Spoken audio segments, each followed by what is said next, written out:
Hi, everyone, and welcome back to the Making Milestones podcast. I hope everyone is doing well in this new year. I am happy to announce that we are no longer under water and snow here in BC, but we might be again soon, so who knows? Anyways, I wanted to make a podcast to talk about some topics pertaining to horses as per usual, but I also wanted to connect it back to neurodivergency in people because I think that it is an interesting topic, and I've noticed some parallels in horse training and horse care, and myself as a neurodivergent person that I thought was very interesting, and I wanted to see other people's opinion and just kind of share my thoughts because I think that a lot of people who achieve the most success with animal training and are most adaptable tend to actually be neurodivergent people because I feel like we have more of an ability to empathize with the idea of being forced to mask certain behaviors in order to comply with the status quo, if that makes sense. And of course, horses don't know what our status quo is, so I'm not saying that horses are knowingly altering their behaviors to appeal to people, but they're learning through trial and error in our training systems that they have to mask certain behaviors to avoid punishment. And we also completely ignore certain more subtle signs of stress and take it as signs of calm. For example, this freeze response in horses. People see a horse who is too scared to move or who is just standing there allowing someone to continue do something to it in like a desensitization activity, for example, like covering them with a tarp. People will see horses that are standing really tense with rigid posture and their eyes really wide, and they will still assume that that horse is calm simply because it is not running away. And this is a concerning thing because it essentially justifies flooding animals, and then when they do react, people will be very quick to be like, oh my god, they reacted out of nowhere, like unpredictable horse, malicious horse, this horse needs to be dealt with. And really, it's the person who has just not been adept at listening to the horse. And for me personally, I wanted to talk a little bit about my ADHD and neurodivergency as well as like my growing up riding and training horses. Like, I loved horses from a very young age. I was playing with like Breyer horses as soon as I could like walk and talk, and as soon as I could verbalize it, I was asking for riding lessons on horses. And I started riding at age 4, and I was already like a very naturally animal driven empathetic person who just loved horses. So in order for me to learn how to ride in the environment that I did, I had to have a lot of my kindness and empathy trained out of me because I was always constantly encouraged to use like punishing tactics when horses didn't do what I wanted, or if they wouldn't go, to just kick them really hard, or if they wouldn't stop, to just yank on their mouth and not consider how the horse was feeling. And this is something that I would have done in the past. It all got trained out of me, and I found that very interesting because it led me to down a path where I was just like perpetually frustrated and irritated and upset, and I couldn't really figure out why. It made it really hard to work with horses who were frustrating too, because it made my first response to any misbehavior to be anger. And the reason why I wanted to bring this up is because it just creates this toxic mentality where you are viewing the horse as like your adversary. And especially for people who struggle with emotional control, which is like something that a lot of neurodivergent people or people with ADHD like me might struggle with. Being consistently forced to like mask your empathy and what would have been your normal response and then encouraged to use a punisher is like very toxic because it's giving you a means of like easily taking out your lack of emotional control on an animal that cannot advocate for itself or really loudly say whether or not it's scared or in pain. Like, horses are very adept at masking how they are feeling already because it keeps them safe from predators, but we require them to mask even more because we punish away certain behaviors. And yeah, I found it interesting because I think that we create a very toxic environment. And I also wanted to talk about human society and how I think that perpetuates our treatment of animals, because human society is very punishment based and based on aversives and making people do things because if they don't, it's like do or die basically. Like, for example, a lot of us work jobs where we are underpaid and underappreciated, and we're not working them because we enjoy the job or we find it rewarding. We are working them because the alternative to not having that job and not being abused by your employer is living on the streets without any health care or house or roof over your head, no one caring about food, no social resources provided. So you're in this state of desperation where you have to do these certain things in society, whether or not you feel you're being fairly treated or not. Because if you don't do them, it'll just get a whole lot worse, and there is no clear way out. There's no obvious way out of this. And I think that how a lot of us feel being trapped in that mindset in the society, a lot of us could do our horses a service if we draw that as a parallel to how the modern horse is kept. Because, like, for me, like, I'm lucky that I do work my own business and that I have more control over what I do because of that. But what I will say is, like, a lot of people who want to become horse trainers, they will glorify and kind of make the job into just being like what it would be like when horses are your hobby. And it's not that. As soon as something stops becoming a hobby, it is a job. And even if you like that job most days, it's still work, and it's still inherently different than the context of if it's just a hobby. And when I started getting into horse training, it was really frustrating because I felt even more trapped than I did in the mindsets that I was taught in the past. I felt trapped because I could know what was right for the horse and I could advocate for them and still have that ignored, and then have the horse either removed from my program because of that, or the owner basically try to pressure me into doing stuff that I wasn't comfortable with solely to get the horse through a program faster and achieve X destination faster.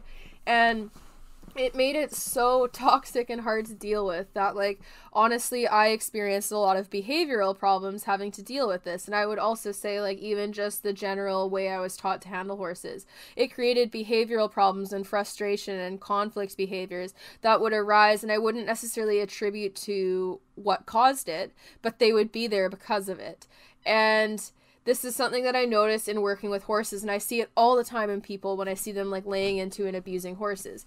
People will feel trapped and frustrated with their horse because their horse will be constantly over threshold, really stressed, difficult to deal with, having dangerous behaviors that scare them, difficult to ride, making their rides less enjoyable, and the person will be frustrated because all they want to do is enjoy their horse.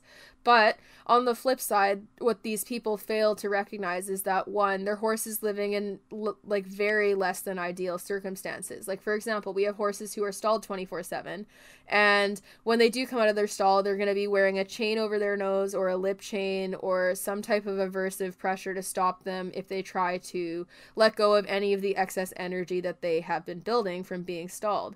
And when these horses do act up after being stalled too much or having no socialization or going hours without hay and having, like, a sensitive ulcerated stomach, then they get punished for it and people get frustrated and they'll just go, wow, this is such a bad horse. This horse is just a complete dunce. Like, this horse is ignorant. This is a bad horse. And they take out all this anger on the horse and blame the horse for their lack of ability to deal with inappropriate living circumstance, just because some horses might cope with it better. And we see this happening to people too. Like, we are living in a disordered society that cares more about capitalistic output than we do with the well-being of people. And we punish people for not being able to cope with that well. We punish people for having severe depressive episodes or anxiety due to the pressures of the world and the punishing nature of it. And we blame them for their disordered behavior that at its core is caused by how we run society.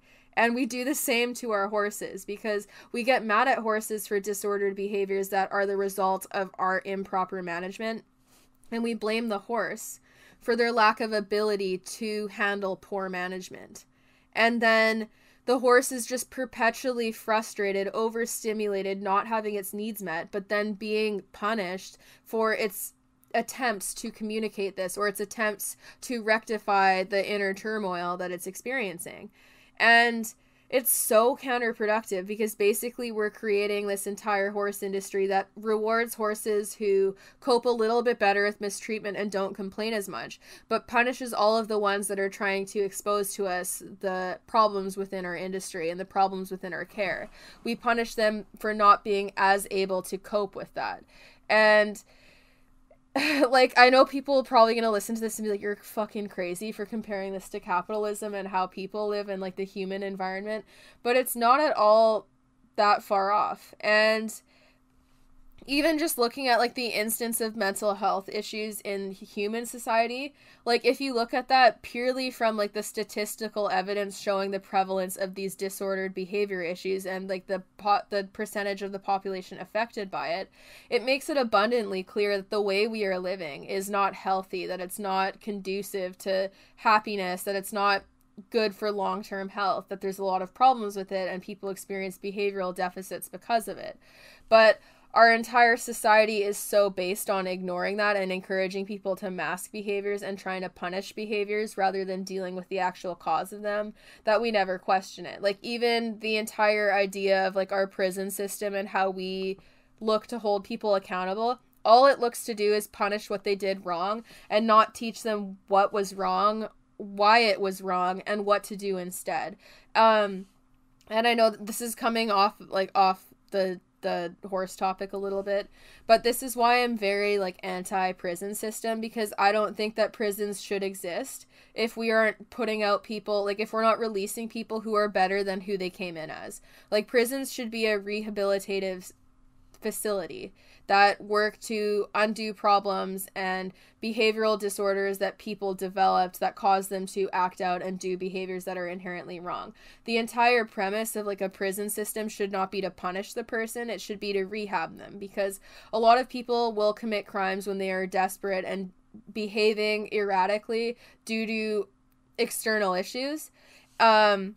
Or due to, like, bad family problems and other stuff that led them down this path. They're not just doing it for the sake of being bad. And, like, sure, maybe some people are truly evil and they do things solely just to be bad, but that doesn't mean that you can't reform their behavior. And also, since we haven't been trying this on a large scale, we can't say whether or not it's possible anyways.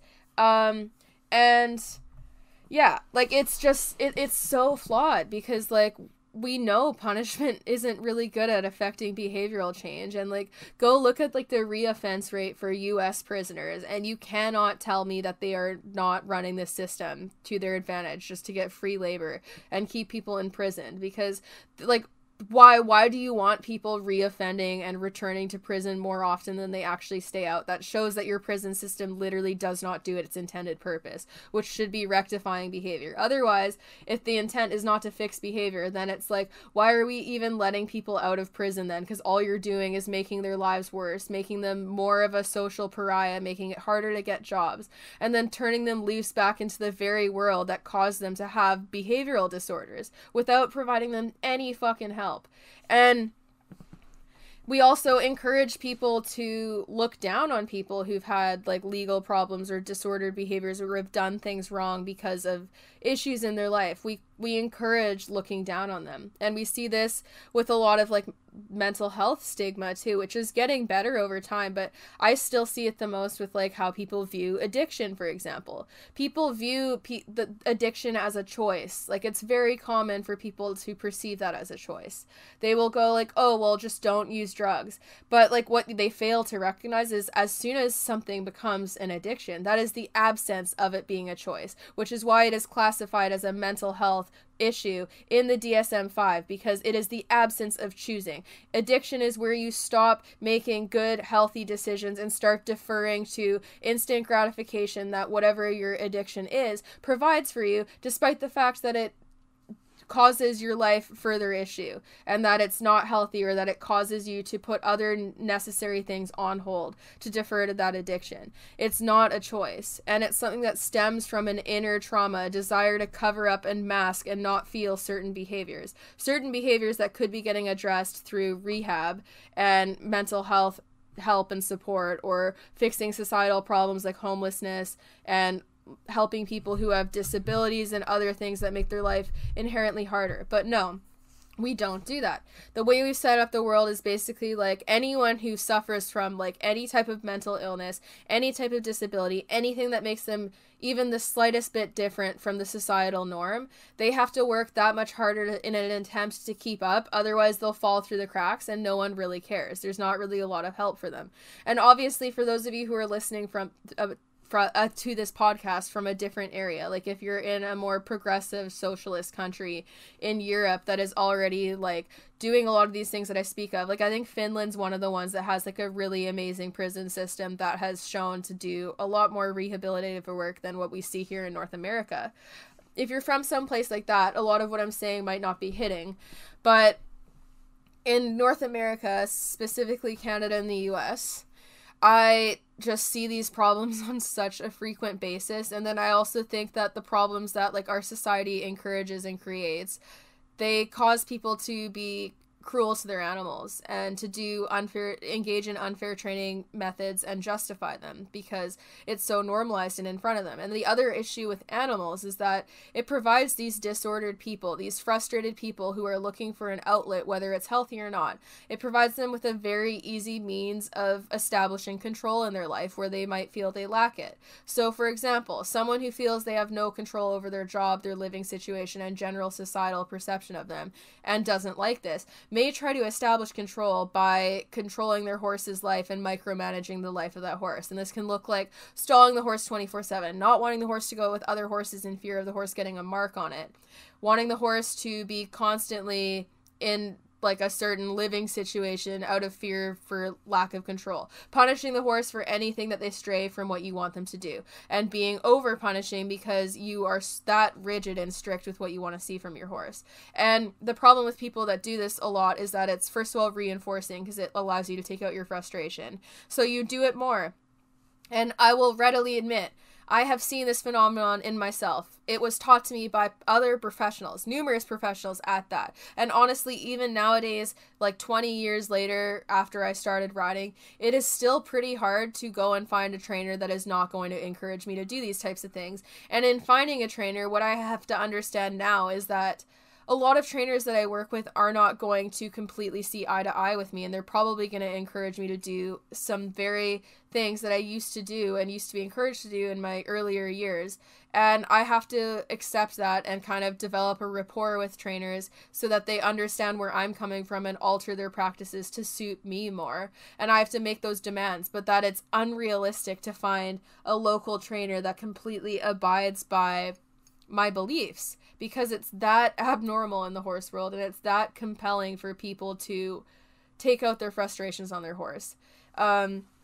And like, since I was taught from a young age by numerous trainers to do this very same thing, and it's not even like I stayed with the same role model for my entire riding career. I rode with a lot of different trainers. So the reason why I bring that up is because a lot of people who might have been lucky enough to have better role models earlier on don't necessarily understand the struggle of people who want to do better and who want to learn and change their practices, but have such piss poor access to role models to help them do that, and are completely at the mercy of people who are advertising themselves as experts.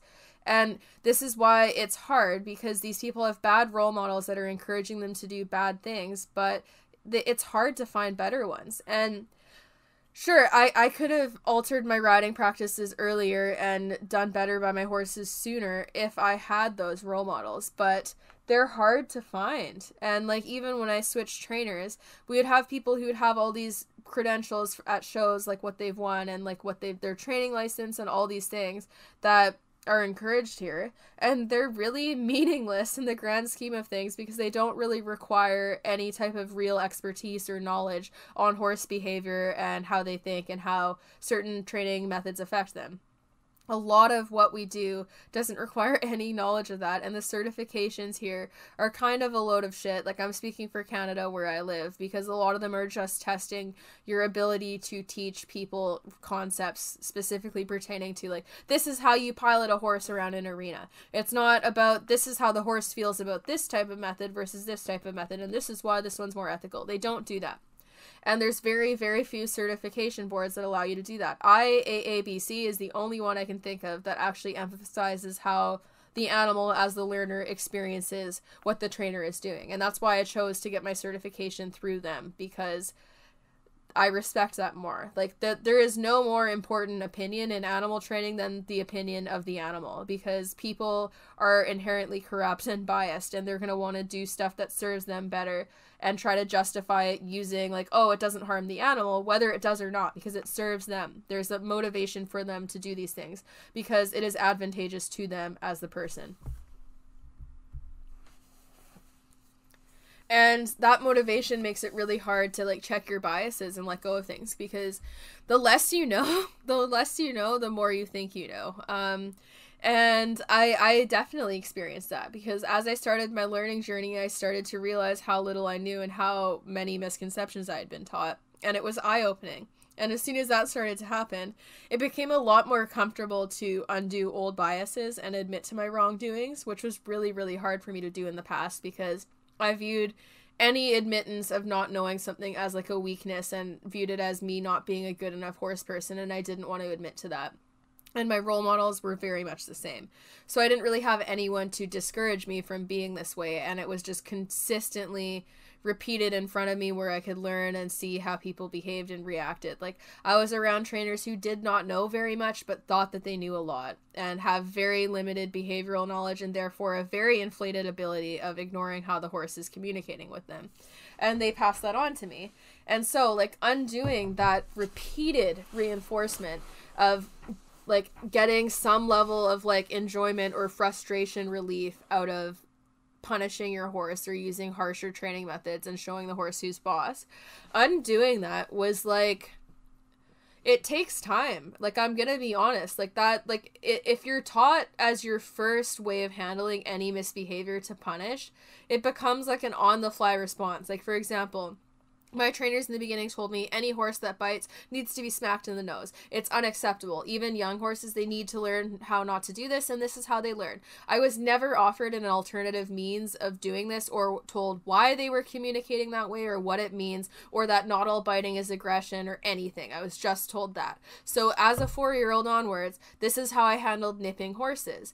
And yes, you can say that's wrong, but also, how the hell is a 4-year-old supposed to know that? Especially when their role models and everyone around them is representing the same behavior. And even if you're not 4 years old, how is anyone who thinks they are not knowledgeable on horses supposed to really fight against that when it is so hard to find people that don't perpetuate that? It makes you feel helpless. And so, like, that was my go-to response for certain types of behaviors, and undoing that habit took, like, a lot of self-reflection and a lot of desire to want to fix it, and a lot of, like, self-guided learning, because, as I said, it was very, very hard to find role models that didn't, at least in some capacity, encourage this very type of behavior. And I want people to be aware of that, because, like, people, like, yes, you can and should learn on your own time, and, like, it's good to question your role models and do your own research, and we should all encourage that. But also, it's really problematic when we start to make it the responsibility of the learner to, even in their lack of experience, know how to differentiate between what is a credible source and what isn't, when there's so much rampant information in the horse world. And this isn't to say that you shouldn't hold people accountable just because they might have learned wrong habits from other trainers. Absolutely still use accountability and still try to educate people, but at the same time, we need to make it more directed at, like, the actual trainers, and make it more directed at regulatory boards, and go, why are we allowing people to offer professional services when they are spreading rampant information that is damaging to horses and people alike?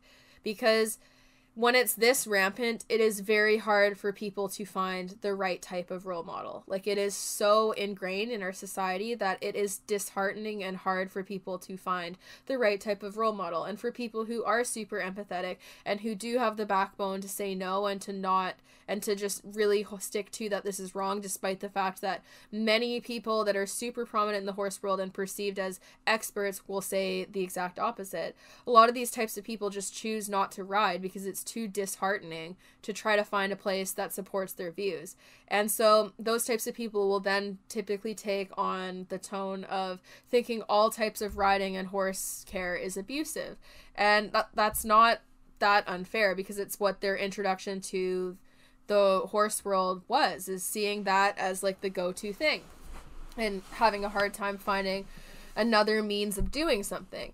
And then we have people who just vehemently hate the horse world and perpetuate misinformation that's far on the opposite side, and claim that horses are better off without people simply because they've had such a bad intro to the horse world.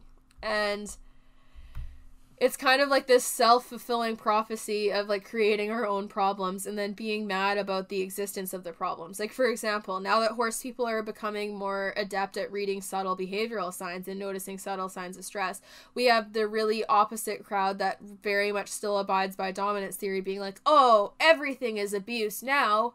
No one can post anything. Everyone's saying that horses are stressed. And it's like, well, yeah, because they are on a pretty rampant level, but they try to do it as like, oh, woe is me, like these crazies, these tree-hugging hippies, PETA supporters, and they take it to like the far opposing side and assume that every single person who holds a view that is newfangled to them has to be on the far opposite side and supporting PETA and just anti-everything horse. And I've had people even say this to me, and it's like, dude, I literally ride my horses. Like, clearly I'm not anti-riding because I'm advocating for different ways of doing that, you know? But they don't want to hear it, and it's like, it feels like an attack to them to have to call to question something they've learned over so many years. And I get it, because if you've dedicated this much time to learning how to do something a certain way, it is so discouraging to have to relearn that, and it's so much harder. But honestly, like, if you're just taught the correct way from the beginning, which is what we can allow for new equestrians to have access to if we reform the horse world, we can teach them all the correct way from the beginning and help them avoid this stress and this feeling of being trapped and not able to really continue pushing forward in the horse world, or feeling like there's so many conflicting views that you don't know what to do, or that you're helpless because there's no kind way of doing something.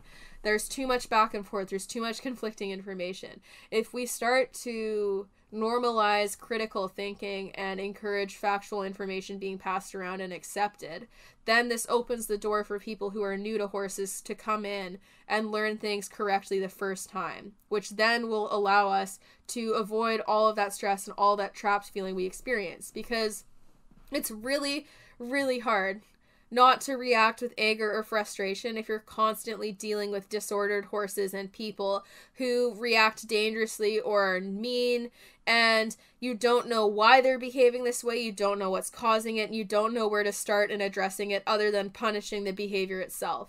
That is discouraging, and it's really hard to not start to become a massive abuser yourself if that's the environment you're in. And for me, this is what I find about a lot of like traditional boarding barns and training barns, is I feel trapped as a trainer when I'm invited to places with bad management and I see all these negative behaviors from the horse that are directly a result of their lack of ability to be stress-free and live a healthy life in time outside of training. And I feel trapped because I'm like, okay, so like basically my only option is to tell the owner like, hey, you really need to look at moving your horse somewhere better. And probably a good 60 to 80% of people won't do that because they right away, like if you're a new trainer that they're just inviting to their facility and that's the first thing you say, or one of the first things you say, they're typically not very receptive. And so for me, I feel trapped, and that this is with my knowledge now that I've gained. Back in the day when I would feel trapped in this way and I was still helping work with difficult horses, I would end up directing my frustration and anger at the horse because I wouldn't understand why they were behaving the way that they were. They wouldn't understand why I was reacting with frustration or anger, or why I wasn't communicating with them. And then I'd create all of these behavioral problems where the horse is like bucking, bolting, being like reacting fearfully, running away, not wanting to be caught, having a meltdown every time they go off property. And it's not like I wanted to perpetually be dealing with this, but we were both frustrated because neither me nor the horse knew how to communicate with the other, and we didn't know the best way of handling the situation. And I was doing a bad job as the more intelligent species in the equation of getting to the bottom of why the horse was behaving a certain way, because I'd only been taught to view behavior as what it is, just the behavior, not as a symptom of another problem. So horse offers a behavior I didn't want to see. It bothers me. It makes me view the horse as challenging me or trying to dominate me, and then instead I punish the horse and dominate them back, which removes all forms of communication and just teaches the horse that I'm a dictator. And then I have more and more problems over time that are never fully addressed, that the horse will mask for certain periods of time and then won't mask when they can no longer take it. And I'm frustrated and upset at this dangerous horse that is endangering me as the trainer. But really, it is all my fault, and it is all related to my lack of ability to address the underlying cause. But when you're trapped in that situation and you don't realize that there's an underlying cause, all it gives you license to do is just be mad at the horse, which first of all robs you of like all joy of actually enjoying the process of riding and training. And it makes you fixated on the destination of, I don't like this behavior, I want it gone, this is my goal with the horse, this is where we're getting there. And then you get mad at the horse when they interrupt your goals in any way. It becomes the horse's problem when they aren't helping you in facilitating the creation of your goals and your dreams. You view it as them deliberately trying to do something to make your day harder, which is so ridiculous, because they aren't giving you a hard time, they are having one. They are having a hard time. And honestly, like, we all have trigger stacking issues, both us and the horses. So this isn't to say that people need to be completely mistake-free and infallible in training, because you will get frustrated sometimes, especially if you've been conditioned to respond with frustration to every misbehavior you see.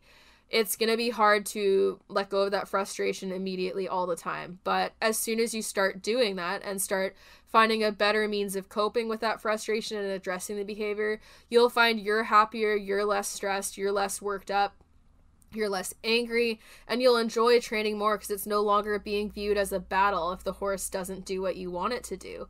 And honestly, like, I can attest to the fact that, like, this has helped my mental health exponentially, and I would gather, like, I don't like listening to my recordings over again, so I haven't re-listened to old podcasts, but if you go back like a couple of years or whenever this podcast was started, or even on my YouTube videos, there's probably a very different tone even within the last couple of years. And it's because I have done like a lot of therapy and a lot of growing and a lot of learning and studying horses that has completely reformed the way I view things. And it's as a result, even just the horse studies have reformed how I think of humans and other animals.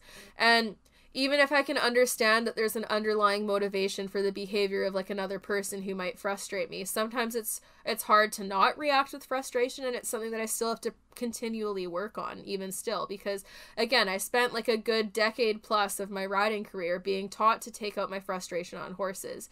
And like what we do with reconditioning and counter conditioning our horses, I had to recondition my behavior, and that's a lot harder to do because you're biased in your own favor, and I wasn't ready to deal with a lot of that and address a lot of it right away. It took me a lot of time to get comfortable admitting my mistakes and really working on my behavioral growth. And again, like, even me taking myself to therapy, that's a privilege that we're not granted in society because it's expensive. Like, for me to go to therapy once a week, I'm looking at like $300 or more a month. And this is with me having access to like a therapist that offers a sliding scale and I get a reduced rate. A lot of people would be having to spend $400 to $600 a month to go to therapy. So it's not accessible, but it is helpful. And again, all of that starts with like having the ability to critically think and self-reflect. And you can therapize yourself. I don't know if that's a word, but I'm going to use it as one. You can therapize yourself by following a lot of these like self-help therapists or people, psychologists online that offer free resources that explain certain concepts, because it'll help you develop a better relationship with yourself by realizing toxic behaviors, starting to learn and acknowledge the underlying motivation behind them, and start to address that, and you'll learn healthier ways of coping with things as a result. So the lack of accessibility to therapy in this world, and the lack of ability to address mental health issues, and the amount of stigma we have towards those things are huge problems. However, with the online world being how it is today, there are some options to get some level of help for free, and they can help you. And I highly recommend doing that in conjunction with like relearning unlearning your horse biases, and doing the research online and doing your own research. Because even with like what I say, people can like what I say on my podcast, they can like the videos I post, and they can agree with most of what I say. But I'm not asking you to take my word for things. Go and look it up yourself, look up the science behind it, and question me all you want, man, because I'm still actively learning and learning new things. And every time I take a new class, I learn something new. And It's okay to question people even if you like them. You can have relationships with trainers and riders and not always see eye to eye with them, and that's okay. There's just certain things that for me will cross into the territory of being such a major welfare issue that even if I can coexist with a rider or a trainer, if they're going to actively talk about that welfare issue like it's not a problem, I'm not in a position anymore where I can listen to that and not argue with them or not give them my side and say, like, actually that's completely disproven from a scientific perspective, even if you believe it yourself. I can't do that anymore, and that's a boundary that I have set. I can coexist with people just fine, but if they're going to try to argue with me on science-based fact, I'm not going to give them the benefit of the doubt of not giving information that might make them uncomfortable. If you want to deny science, that is your right to do so as a free living individual who can come to your own decisions, but it's no one's job to enable you in doing that when you're doing it publicly. So if you want to believe misinformation, everyone is entitled to that belief, but if you're going to loudly declare that you believe in something that's scientifically disproven on a public forum, you deserve to be called out, and you are welcoming yourself to that, because science is the search for truth, which is why when we learn more, it changes, which is why dominance theory, which is initially like perpetuated by a scientist who did research on wolves, that's why we no longer buy into it, because the scientist continued to research. He learned more and realized what he had done and really regretted it after he'd learned more, because the information he put out was from a lack of ability to view the whole picture. And even people who are scientists and researchers, until you know something, you're not going to know you don't know it. So when you're doing research, all you can do is offer the information that's there as you find it. And if it gets altered later, that means the scientist and the scientific community has done work to prove that something that they initially believed was no longer a problem is actually a problem, or it changes how you think certain things. Like we see it even with medicine. There's a number of medications that used to be legal to give people that they later found out caused massive health issues, like thalidomide, and they're no longer used. And this isn't that the doctors who were prescribing them back in the day were lying to people. It's that they did not know that they caused those issues. And as soon as they did, it altered how people do things.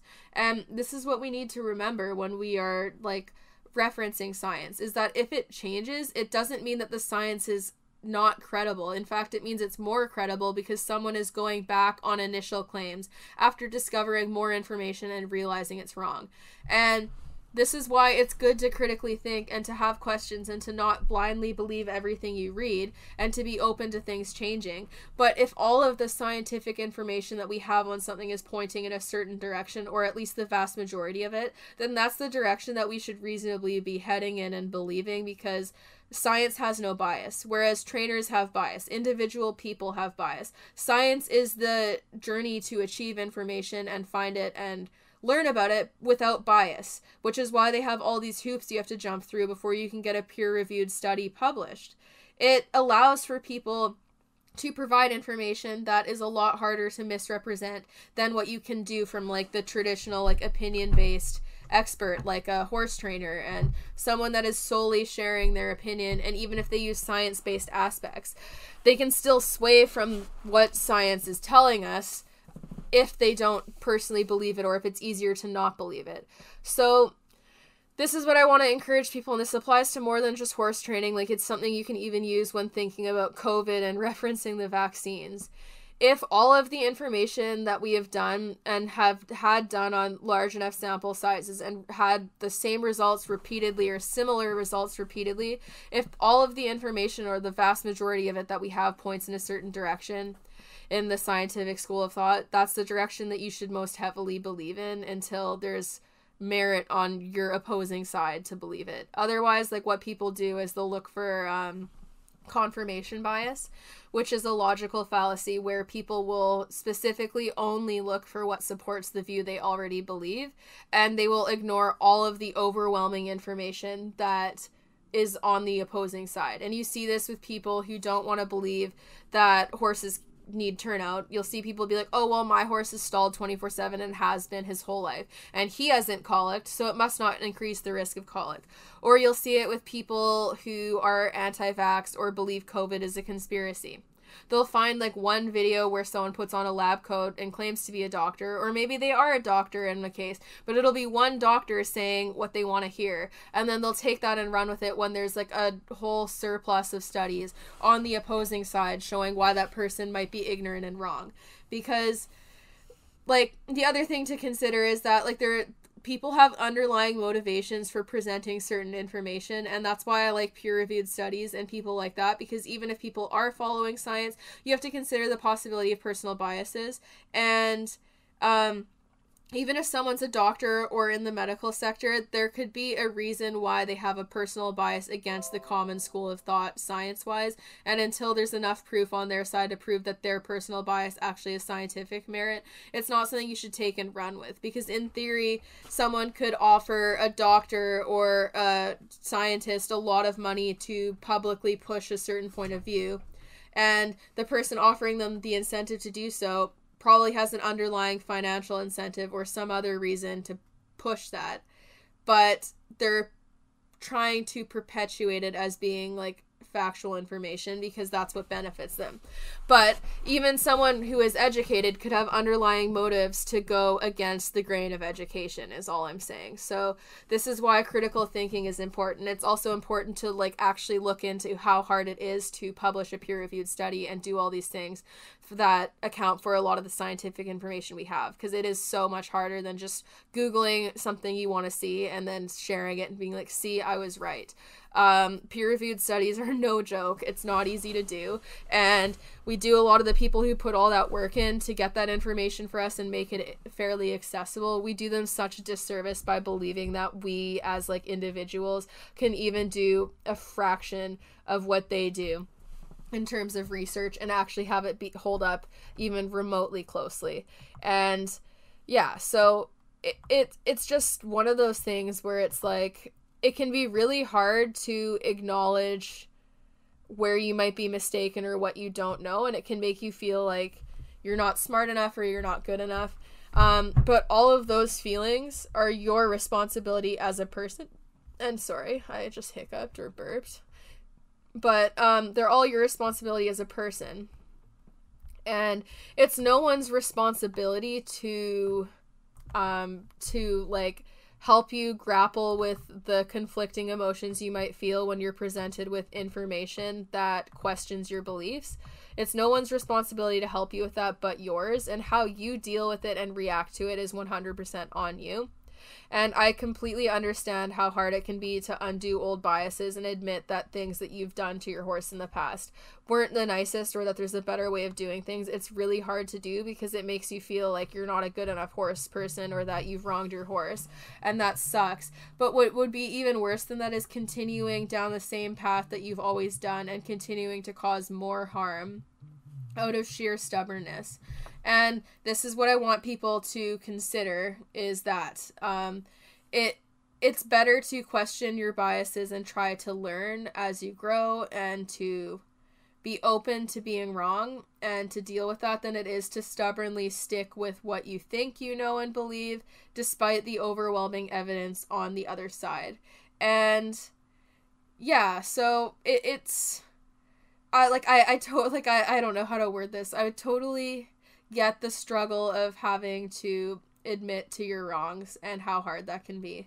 However, it's like a necessary part of growing, and the sooner you can accomplish this, the sooner and more able you are to grow and continue developing into like a really successful person who will be more able to handle your own emotions and question your own biases and learn and grow from that as a result. Like, I can't even like begin to like quantify how much this has helped me with my mental health and helped me with how I'm able to train and fix horses. Like, horses that I've been able to help now, there's no way in hell I would have been able to fix them with previous methodology that was so far off being scientifically correct and having merit from like a behavioral standpoint. I can make way more of a difference now. And it's because I put the work in to change my biases and try to undo a lot of the bad behaviors that I was encouraged to do by professionals and people that I trusted, and put the work into learning and going to school and studying and doing all that stuff. And this isn't to say that you need to go to school to learn these things. A lot of this information is accessible online enough that you can learn it. It's just all put together and more structured, and you have more access to like university databases and stuff if you do the schooling. However, it's not a necessity. I have a resources page on my website, milestoneequestrian.ca, that has a lot of these studies linked. I haven't updated it in the last year. I need to add more stuff to it, and I intend on doing that this year when I have more time.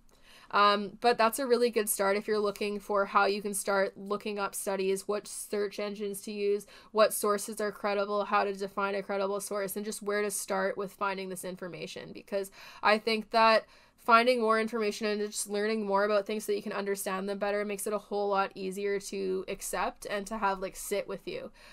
So I highly recommend doing that. But anyways, this is just a bit of a shorter podcast than what I typically do because I just wanted to talk about that while it was on my mind and compare it to like the human experience, because I'm hoping that'll help people develop a little bit more empathy for their horses, especially with the pandemic of the last year. A lot of us have been isolated and cooped up more than we are used to, and we have had it impact us mentally.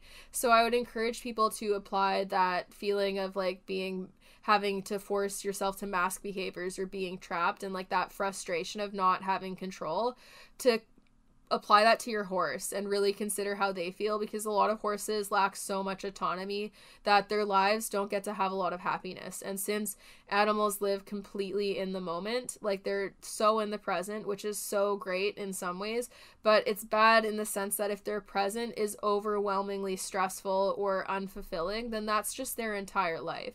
If your horse exists within a 12 by 12 box 24 hours a day, or a small paddock, or with no friends, and they're just bored standing there existing all the time, that's their whole life. They spend their whole time waiting for you to come to the barn because that's probably the most exciting part of their day.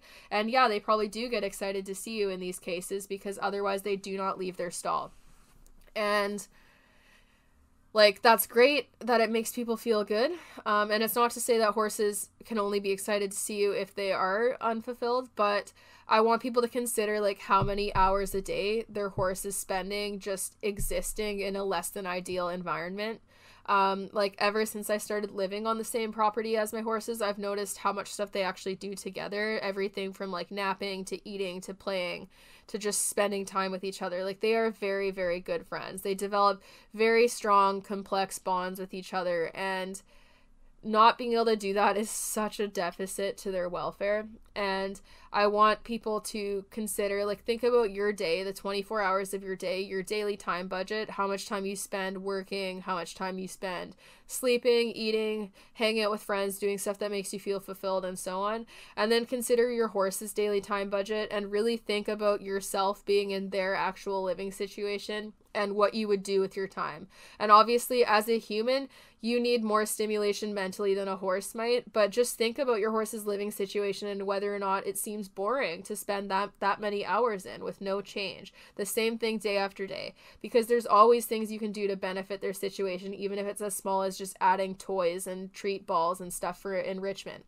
You can better their immediate situation doing little things, and then the more you think about it and sit with it and think about how you want to change it, that allows you to make the longer term changes that might be a little bit harder to do, like if you were to move barns or look for different types of facilities and so on, or move your horse onto different boarding options at your current barn.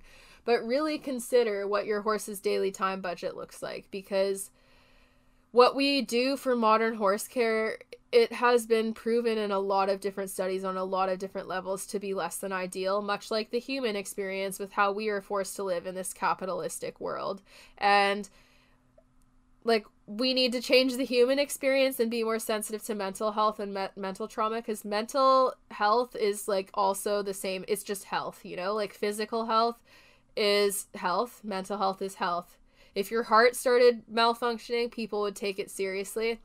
But when the brain starts malfunctioning, despite it being the very organ that controls like our entire body and accounts for our entire being, people just like shrug it off. And I bet that a lot of our health issues and disordered behaviors and stuff that we see are actually a direct result of our environment, much like what we see with horses. Like their number one mortality risk, colic, greatly increased with stalling and lack of forage and chronic stress. And guess what causes a lot of that? Our management and training styles for horses.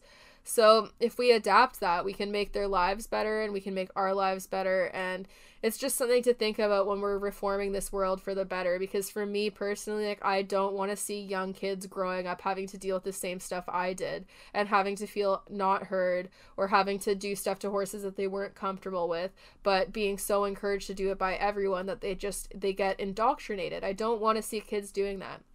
Similarly, I don't want to see children who are struggling with neurodivergency and don't feel accepted, don't get any help, don't get told why they're different or who they're different or how they can think differently or ways to address their mental differences, and just feeling alone and like on the outside of society and helpless and not knowing why they're different or why they struggle with certain things or why teachers are meaner to them for not being able to sit still enough or this or that. I would love to see that stigma removed so that people don't have to grow up the same way that I had to with all of those struggles. Like, it's not something that anyone should have to go through. And this is what I hope to do with my podcast, is just talk about this stuff, try to normalize it and word it in a way that is like casual enough for people to be really receptive to and hopefully learn from, and then take it with them to help benefit their mental health and change their lives and make themselves happier. Because like, honestly, I spent so many years being like wickedly unhappy and struggling with so many issues and behavioral problems and frustrations and lashing out at people I cared about and being angry with my horses. And it was so many wasted years of that toxic mentality that I could have addressed earlier if I'd just known how to start. And I'm hoping to help people do the same thing, because it's no way to live. But anyways, I hope that this podcast was interesting for people. I really appreciate all of those of you who support my podcast and listen to them. We just recently hit 20,000 downloads in the last like 6 months, because I just started using a new podcast provider. So that's 20,000 downloads just since I switched providers back in May or June of 2021. Which is incredible. So thank you so much for your support. And just a reminder, I do have my other social pages like Instagram and TikTok. SDEQUUS is my name. My website, milestoneequestrian.ca. I also have a Patreon channel that allows people access to behind the scenes looks at the product development that I'm doing with my store, as well as asking training questions, seeing training videos, and getting access to free tutorials and stuff that I don't post on YouTube. And there's different tiers for that. They start at as little as $1, and that just kind of helps with the upkeep costs of the podcast and whatnot, because I do have to buy stuff like this nifty new microphone, which hopefully people like. I used it in my last podcast and in this one. And yeah, so I have all that stuff, and then I also have my store with like my anatomical bridles and some other stuff that'll be coming out in the following weeks or months, so I recommend you stay tuned. Those are available on Amore Equestrian, AMORE equestrian.ca, and they're under the milestone tab. I also have some really cool new saddle pads that I released, and they're super cute. One of them has hedgehogs on them. Really cute. Recommend checking it out. But anyways, thank you for checking out my pages, and I appreciate all of your love and support. And yeah, just by sharing my podcasts and listening to them, you are helping support my business, and I really appreciate it. And I hope that this helps some people with anything they've been struggling with. And if you have been struggling, I hope your struggles get easier, because no one deserves that. So have a splendid afternoon or day or night wherever you are, and continue just being on the pursuit of happiness and contentment. Good job, guys, and have a good life.